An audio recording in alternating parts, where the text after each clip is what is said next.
Obrigado. Glória a Deus. Mais uma vez, a paz seja convosco. Nesse segundo período, nós vamos meditar sobre oração. Vamos fazer um breve resumo da semana passada. Nós estivemos iniciando uma segunda parte, uma outra parte do estudo de oração, e nós lemos alguns textos, entre eles, Lucas capítulo 11, verso 1, em que, pode abrir por gentileza, Lucas 11, 1, por gentileza. Nós falávamos que Jesus Cristo ele fez muitos milagres e maravilhas, e que os apóstolos, os discípulos, independente disso, Lucas o quê? Lucas capítulo 11, verso 1, independente disso, eles não perguntaram para o Senhor Jesus como fazer os milagres, mas eles, em Lucas 11, 1, ele pede que eles possam estar ensinando eles a orar, como João Batista orava, ensinava as pessoas a orar aos seus discípulos. Pode ler. De uma feita estava Jesus orando em certo lugar. Quando terminou, um de seus discípulos lhe pediu: Senhor, ensina-nos a orar, como também João ensinou aos seus discípulos. Havia necessidade de orar. Você acha que esse desejo, essa necessidade nasceu de onde? O próprio Deus colocou no coração deles esse desejo de aprender a orar, até no sentido de que nós pudéssemos ter um padrão de oração quando nós lêssemos a palavra do Senhor. O Senhor Jesus Cristo ele ensinava através do exemplo. Nesse texto mostra que ele estava orando e os seus discípulos falam para eles ensinarem ele a orar porque ele orava. E muitas vezes nós queremos que as pessoas que vivem à nossa volta, que é algo que tem a ver também com a mansidão que nós já trabalhamos, que eles agem de uma maneira diferente, na qual nós não agimos. Há um ditado popular que diz: faça o que eu mando, mas não faça o que eu faço. E esse ditado não é um ditado cristão. O Senhor, Ele nos ensina que nós temos que ensinar através do exemplo. Também houve, antes do Senhor Jesus Cristo iniciar o seu ensino sobre oração, Ele falou em Mateus capítulo 6, versos 5 a 9, sobre como não orar. E Ele dá o exemplo dos fariseus, dos hipócritas. Muitas pessoas, conforme você for caminhando na sua vida, você vai ver que essas pessoas, elas agem de uma maneira, no sentido de eles serem olhados e observados pelos outros. A pessoa ela não ora para cumprir um desígnio, cumprir uma obrigação, mas ele ora muitas vezes para que as pessoas possam olhar para ele e falar: uau, como ele ora bem. Termos difíceis, termos complicados que as pessoas utilizam apenas para que as pessoas possam honrá-los, possam achar que eles são melhores. E o Senhor Jesus Cristo inicia em Mateus capítulo 6, versos 5 a 9, dizendo o seguinte: quando orares, não sereis como os hipócritas, porque gostam de orar em pé nas sinagogas. Aí, pastor, então não pode orar em pé? Não, não é isso que ele está dizendo. E nos cantos das praças, o objetivo é para serem vistos pelos homens. Quando você faz algo para ser olhado pelo homem, você recebe já de cara a sua recompensa, a recompensa da honra dos homens. E nós já meditamos em semanas anteriores que as orações, elas têm uma dupla função, e uma delas é nos abençoar. Quando você ora por outras pessoas, quando você abençoa outras pessoas, você também é abençoado. Jesus instruiu aos seus discípulos que podemos fazer uso da oração na vida pessoal. Não só devemos, mas somos obrigados. O Senhor ele nos exorta a que nós tenhamos um tempo de oração. E aí ele começa a oração falando: Pai Nosso. Semana passada falamos sobre esse nome de Deus. O nome de Deus é um nome impronunciável no sentido de que se tem reverência, não que ninguém consegue falar, mas sim que a palavra de Deus diz: não tome o santo nome de Deus em vão. Esse nome que nós falamos na semana passada, que ele é apresentado pelo tetragrama, que são 4 letras, YHWH, que algumas pessoas traduzem erroneamente por Jeová. Entendeu? É um nome que deve ser impronunciável, deve ser uma pessoa, um nome que deve ter muita reverência. E naquela época, quando o Senhor Jesus Cristo fala Pai Nosso, ele estava chamando Deus de Pai. Não havia esse costume porque os judeus eles tinham Deus como um Deus muito forte, muito poderoso e longínquo, na qual eles não tinham acesso, a não ser através do sumo sacerdote uma vez por ano. As pessoas elas não tinham acesso. Falei também semana passada que essa cultura como que judaica ela passa para a igreja católica, em especial a igreja medieval, em que os cultos eles eram pregados em latim e as pessoas não entendiam absolutamente nada. A figura do homem como alguém que tem que ser intermediário. O homem não é intermediário de nada. O único caminho a Deus chama-se Jesus Cristo. E aí o Senhor Jesus Cristo vem e fala, Pai Nosso. E a figura, o nome que ele usa é uma palavra grega que chama Abba. Abba quer dizer papai. É algo de intimidade. E os discípulos ficaram muito confusos com aquilo, mas realmente Jesus Cristo ele vinha acabando com aquela divisão, com aquela necessidade de um homem intermediário e estabelece um relacionamento direto com Deus através da figura de Jesus Cristo.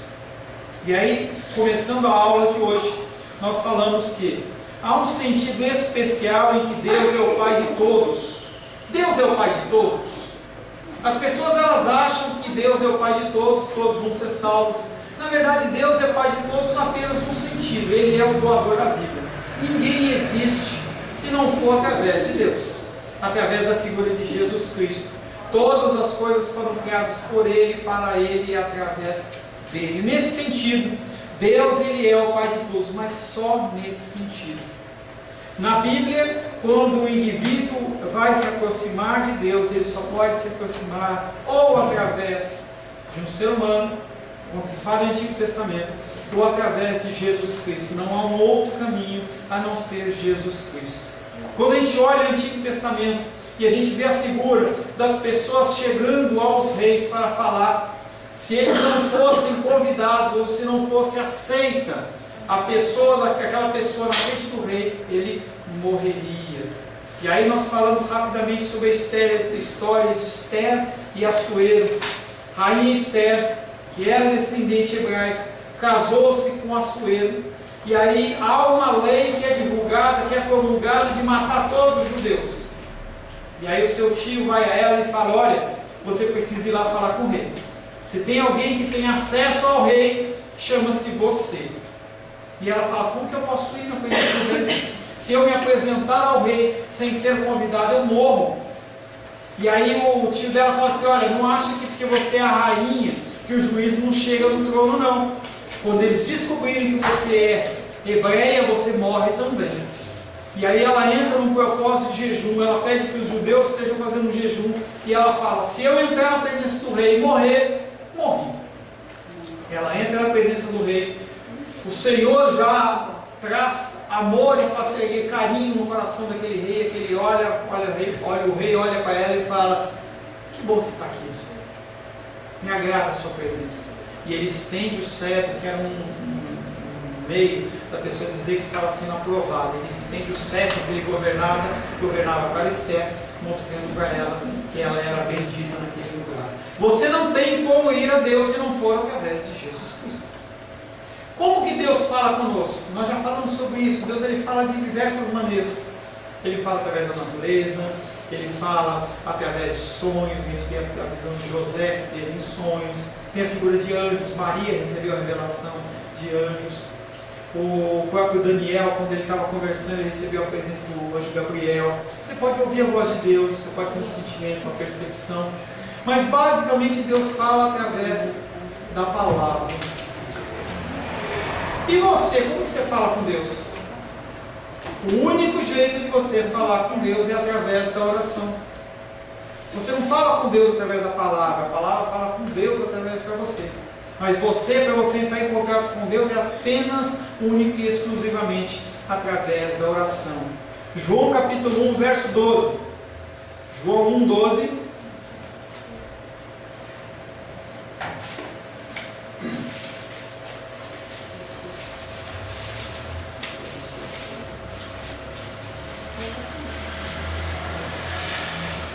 Alguém lê? Mas a todos quantos o receberam, deu-lhes o poder de serem filhos de Deus, a saber, aos que creem no seu nome. Só são filhos de Deus aqueles que reconhecem Jesus Cristo como Senhor e Salvador, não de uma forma verbal, mas de uma forma real, através das suas atitudes, através dos seus procedimentos. E que poder é esse? Esse poder é um poder de liberdade e de agir e autoridade. Você tem como lutar contra o pecado na sua vida. Você observa algo que está errado na sua vida e você consegue sim lutar contra aquilo, através de um poder que é dado para aqueles que são filhos. Chamar a Deus de Pai sem a credencial própria de filho é no mínimo arrogância, é no mínimo soberba no seu coração. E as pessoas elas acham que Deus as ouve simplesmente porque elas estão com alguma dificuldade, porque chove. Não é assim que funciona.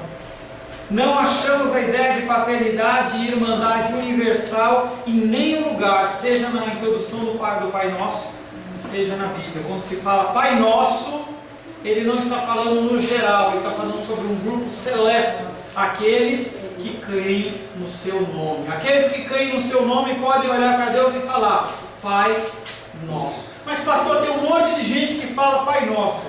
Fala, Deus ouve, mas não escuta, não dá a mínima atenção. Essa semana eu estava falando com a Glenda usando esse exemplo.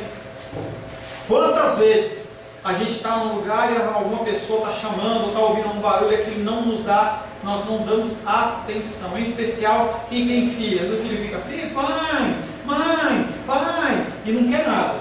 E aí daqui a pouco aquela voz cessa e não quer nada mesmo. A gente ouve, mas a gente não toma nenhum tipo de atitude. Em algum momento, quem sabe que a coisa é séria, a gente vai e faz e toma alguma atitude. Não achamos a ideia de paternidade e irmandade universal na introdução do Pai Nosso. O Pai Nosso, quando você fala nosso, é um grupo restrito. A suposição cultural nos leva a compreender que Jesus está dizendo para todo mundo, mas não está. Você pode até achar o poder querer, mas não é todo mundo que é filho. Jesus é o único que tem o direito de dirigir-se a Deus dessa maneira. Mas como é que a gente pode falar Pai Nosso se é só Jesus Cristo? Porque nós agimos com o sangue do Cordeiro nas nossas vidas.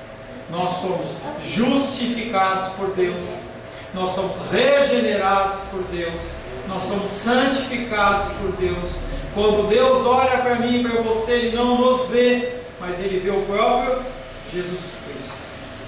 Se houvesse paternidade e irmandade universal, ela teria de ser vista numa conversa que Jesus teve com os fariseus em João capítulo 8. Abra em João capítulo 8, nós vamos ler do verso 39 até o 40, 39, 40 e o 44. João capítulo 8, versos 39, 40 e 44. São 3 versículos. Então lhe responderam: Nosso pai é Abraão. Disse-lhe Jesus: Se sois filhos de Abraão, praticai as obras de Abraão. Mas agora procurais matar-me, a mim que vos tenho falado a verdade que ouvi de Deus. Assim não procedeu Abraão. Vós sois do diabo, que é o vosso pai, e quereis satisfazer-lhe os desejos. Ele foi homicida desde o princípio e jamais se firmou na verdade, porque nele não há verdade. Quando ele profere mentira, fala do que lhe é próprio, porque é mentiroso e pai da mentira. Há uma distinção clara entre os filhos de Deus e os filhos do diabo. Está nesse versículo. Qual é ele? Praticai as obras. É colocar em prática os ensinamentos. Aqueles homens, fariseus, escribas, aqueles líderes religiosos, eles se colocavam perante Deus, perante a figura de Jesus Cristo, e diziam: não, nós somos filhos de Deus. Você está achando que você é melhor, mas nós somos filhos como você é, nós somos filhos de Abraão. E Jesus Cristo olha para eles e fala assim: se vocês fossem filhos de Abraão, vocês fariam as obras que Abraão fazia, vocês não fazem. E aí a gente volta lá naquela oração. Eles oravam nos cantos das praças para serem reconhecidos pelos homens. Eles traziam ensinamentos que eles não praticavam nas suas vidas. E é algo que eu já falei para vocês e repito: Uma coisa que eu oro ao Senhor é que o Senhor ele me dê na minha vida uma testificação tal de que quando vocês verem eu falando, vocês falam assim, não, o que ele está falando ele acredita. O que ele está falando ele procura viver, ou ele vive. E aqueles homens, eles simplesmente tinham uma descendência judaica e eles achavam que por causa disso, eles eram cristãos. As pessoas não são cristãos apenas porque são filhos de cristãos. Já é um bom caminho andado, mas a pessoa ela tem que tomar a sua decisão pessoal. E Jesus Cristo olha para aqueles homens e fala assim, na verdade, vocês não são filhos de Deus, vocês são filhos do diabo. Os filhos de Deus ouvem a voz de Deus e a obedecem. E aqueles que ouvem a voz de Deus e não a obedecem, são filhos do diabo. Não tem o que fazer.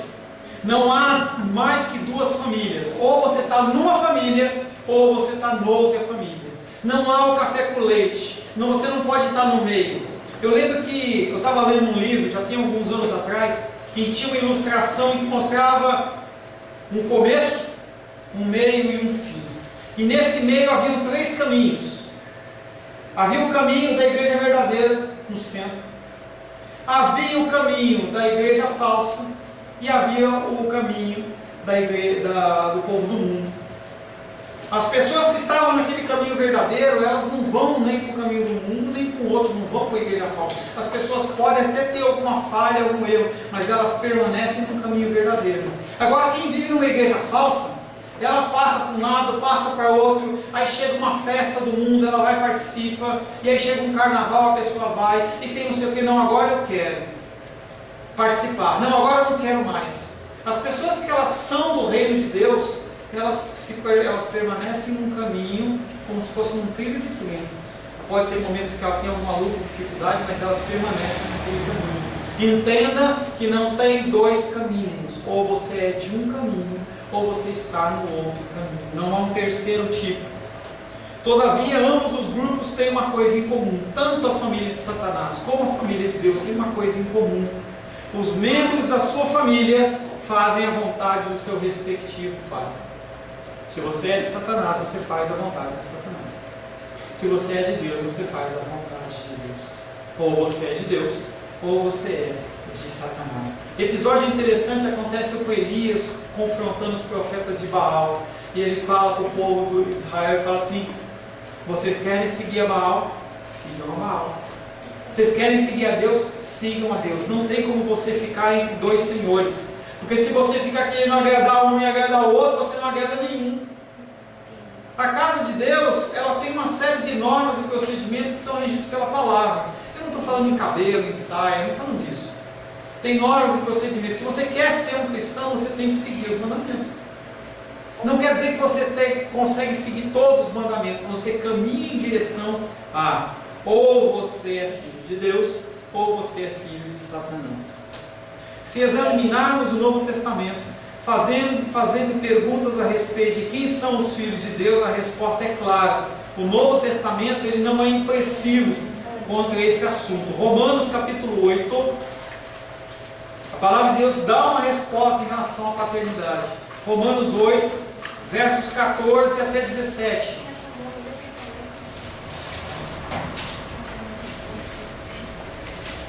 Verso 14, 15, 16 e 17. Pois todos os que são guiados pelo Espírito de Deus são filhos de Deus, porque não recebestes o espírito de escravidão para viverdes outra vez atemorizados, mas recebestes o espírito de adoção, baseados no qual chamamos Abba, Pai. O próprio Espírito testifica com o nosso espírito que somos filhos de Deus. Ora, se somos filhos, somos também herdeiros de Deus e co-herdeiros com Cristo. Se com Ele sofremos, também com Ele seremos glorificados. Se com Ele sofremos, seremos também com Ele glorificados. Todos os que são guiados pelo Espírito de Deus são filhos de Deus. Ninguém fala Senhor, Senhor da sua própria vontade, mas só fala Senhor, Senhor através do Espírito Santo de Deus. Então, ou uma pessoa é de um lado ou é do outro. No versículo 14, que foi o primeiro versículo, ele vem usando essa palavra, pois todos os que são guiados. Eu já dei esse exemplo. Todos é uma forma enfática de dizer um grupo.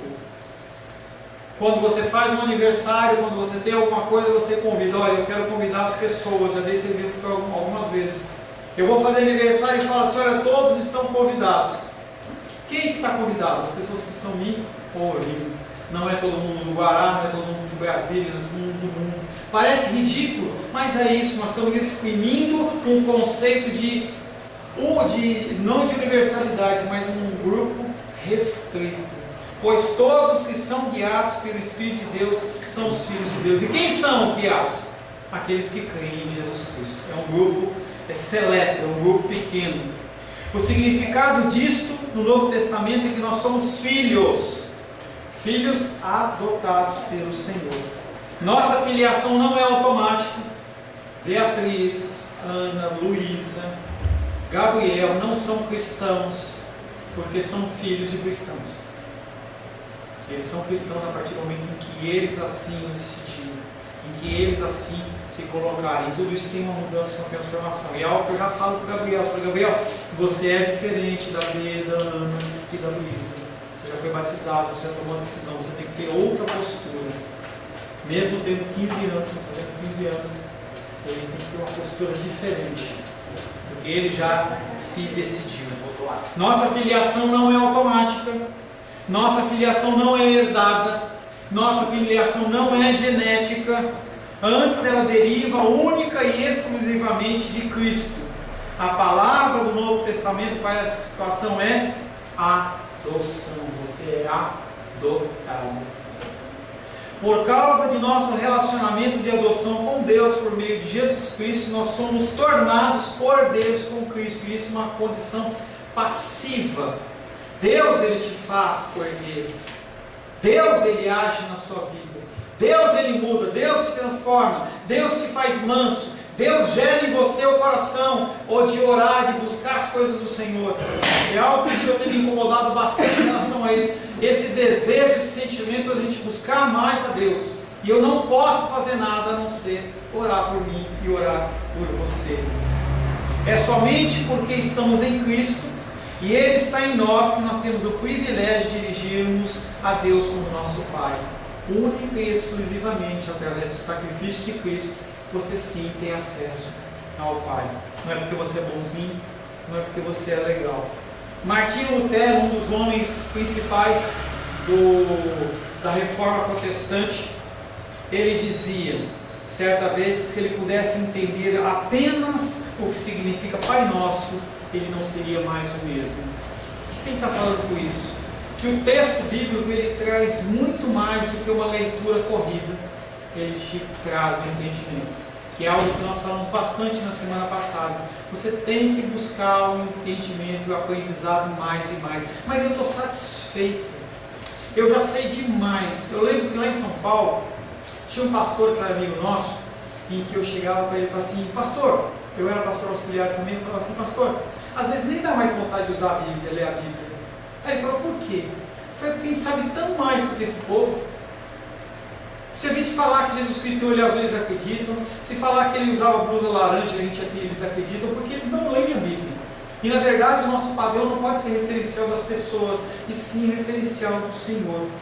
E o Lutero, ele fala que essas duas palavrinhas, Pai Nosso, eles carregam uma informação tão preciosa, tão forte, tão poderosa, que se a gente fosse parar para prestar atenção sobre esse Deus grandioso, sobre esse Deus poderoso, que Ele nos trata como filhos, Ele nos dá a herdar uma terra que Ele criou e disse que ela é boa. Ele, independente da nossa ação, independente do que nós fazemos, Ele vai agindo nas nossas vidas. Ontem o irmão Cláudio falava o seguinte, irmão Paulo, irmão marido da irmã Glória, ele falava assim, eu fico olhando para a minha vida e eu vejo como Deus é bom comigo. E eu sei que eu não mereço tudo isso. Eu tenho uma família, eu tenho uma esposa. Independente das minhas dificuldades, ele tem uma série de problemas de saúde. Ele fala assim, independente de tudo isso, Deus ele é muito bom. Essa figura do Pai Nosso não é para todos. Essa figura do Pai Nosso é para um grupo seleto, que talvez você faça parte. talvez você faça parte. A palavra nosso significa que o direito de chamar a Deus de Pai não é apenas meu, mas é o direito de todos nós que confessamos Jesus Cristo como Senhor e Salvador. É um privilégio coletivo que pertence a todo o corpo de Cristo. Você tem esse privilégio de chamar Deus de Pai, de seu Pai. Quando eu oro, não chego diante de Deus como um indivíduo isolado, mas como um membro de uma família, uma comunidade de santos, santificados por Deus. Pai nosso. Quero pedir que você feche os seus olhos. E eu vou estar fazendo a oração do Pai Nosso muito devagar. E eu quero pedir que você esteja meditando. Ouça o que eu estou falando. Não tenta apavorar, não tenta pensar na próxima sequência de palavras, mas vai pensando, claro, devagarzinho naquilo que eu vou falando, tá? Eu vou apenas fazer a oração do Pai Nosso. Pai Nosso, que estais no céu, santificado seja o teu nome. Venha a nós o teu reino. Seja feita a tua vontade, seja na terra, seja no céu. O pão nosso de cada dia que o Senhor nos dá hoje, perdoa as nossas dívidas, assim como nós perdoamos os nossos devedores. Perdoa as nossas dívidas, assim como nós perdoamos os nossos devedores. Não nos deixe cair em tentação, mas livra-nos do mal, porque teu é o reino, teu é o poder, tua é a glória para todos sempre. Amém. Senhor, em nome de Jesus, nós queremos colocar nas tuas mãos essa primeira parte da oração do Pai Nosso. Tanto o ensinamento, Pai querido, em duas pequenas palavras. Nós temos um Pai Celestial que, apesar de nós termos talvez um Pai terreno que não foi honrado, mas o Senhor o é. Que nós possamos olhar a Ti, Pai, para Ti, não segundo a ótica das falhas e defeitos dos nossos pais terrenos, mas nós possamos olhar para Ti como um Deus poderoso.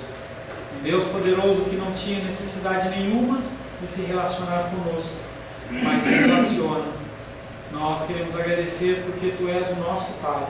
Queremos agradecer porque através do Teu Espírito Santo o Senhor nos constrange, o Senhor nos traz ao arrependimento.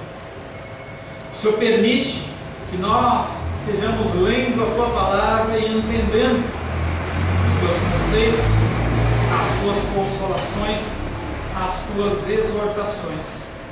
Agradecemos a Ti porque podemos fazer parte desta família, porque Tu és o meu Pai, Tu és o nosso Pai, Pai de todos aqueles que confessaram Jesus Cristo como Senhor e Salvador. E também Ele é nosso. Que alegria nós podemos ter um Pai perfeito, amável, doce, gracioso, ao qual nós podemos chamar de nosso. Através do sacrifício de Jesus Cristo, nós não precisamos mais de um intermediário. Nós não precisamos mais de pessoas fazendo sacrifícios em altares para que nós possamos nos achegar a Ti. Nós não precisamos de um local específico para nós nos relacionarmos contigo, Pai.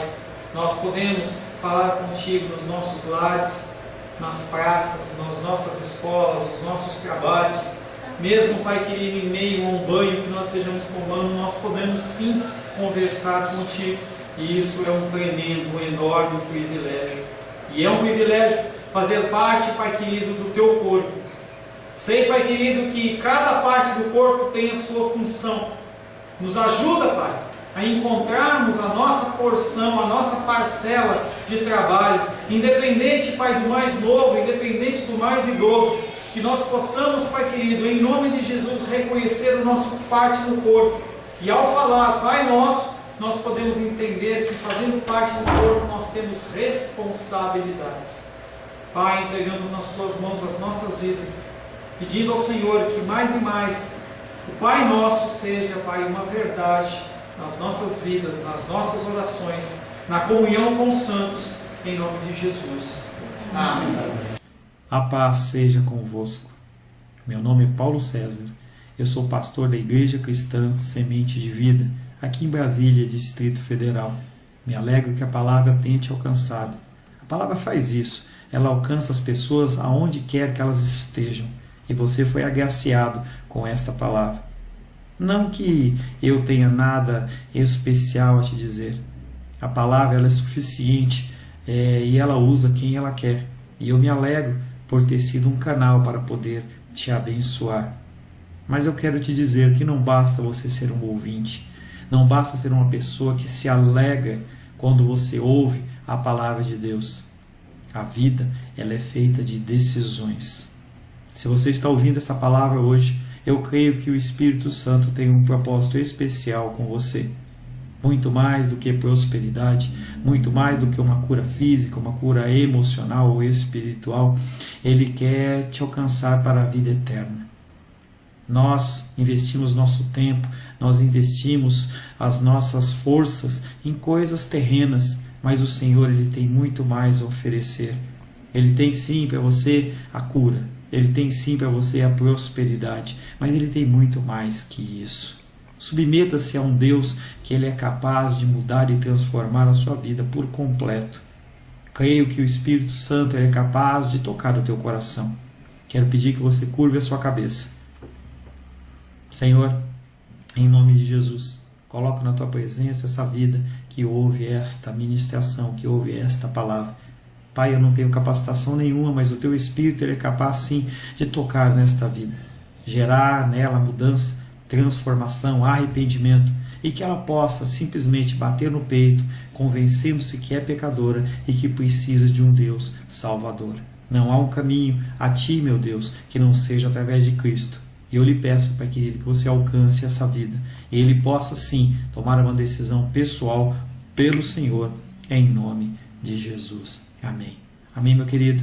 Amém, minha querida. Fico contente que você esteja ouvindo essa ministração até o fim.